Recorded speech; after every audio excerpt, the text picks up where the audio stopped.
the most beautiful mansion in France built with fraudulent money. This is the story of Nicolas Fouquet, the man who rose to the peak of power, built a palace that made kings jealous, and lost everything in one of the most shocking scandals in French history. In the mid-1600s, France was ruled by King Louis XIV, the Sun King. Beside him stood Nicolas Fouquet, the Superintendent of Finances, the man who controlled the kingdom's money. He wasn't just a bureaucrat. Fouquet was trusted by the French people. He kept France's finances afloat during crisis, and many saw him as a brilliant leader who could be relied upon. But with wealth and trust comes ambition.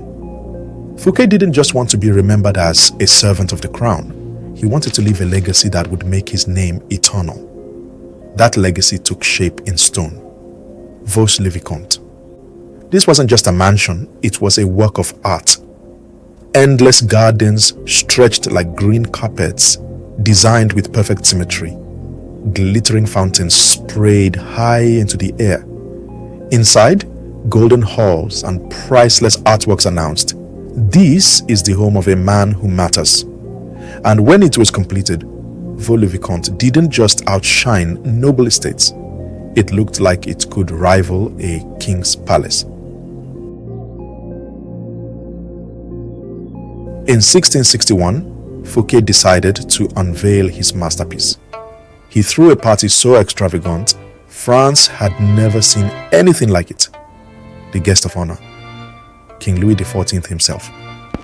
That night, fireworks lit the skies, music filled the air, and food and wine seemed endless. The entire court gasped at the beauty of Fouquet's creation. But while the nobles were dazzled, the king was enraged. Louis XIV looked around and thought, "How dare my servant live in greater splendor than me, the King of France?" That party sealed Fouquet's fate. Within days, he was accused of corruption and embezzlement.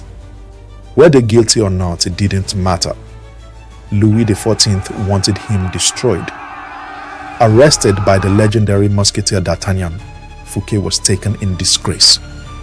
After a long trial, he was sentenced to life imprisonment. The man once trusted by the people, the protector of France's finances, would spend the rest of his life in a dark cell. But here's the twist. Louis XIV was so jealous of Vaux-le-Vicomte that he stole Fouquet's team of architects, artists, and gardeners to build something even bigger: Versailles. Versailles went on to become one of the most iconic palaces in the world. All thanks to the man the king destroyed. Nicolas Fouquet dreamed of being remembered as a visionary. Instead, history remembers him as the man who outshone his king and paid the price. But here's the irony. His mansion still lives on. Centuries later, Vaux-le-Vicomte has even appeared in modern culture, featured inside the video game Fortnite, where millions of players explore the same halls that once sparked royal jealousy. So tell me, was Fouquet guilty of corruption, or simply guilty of being too brilliant for his own king?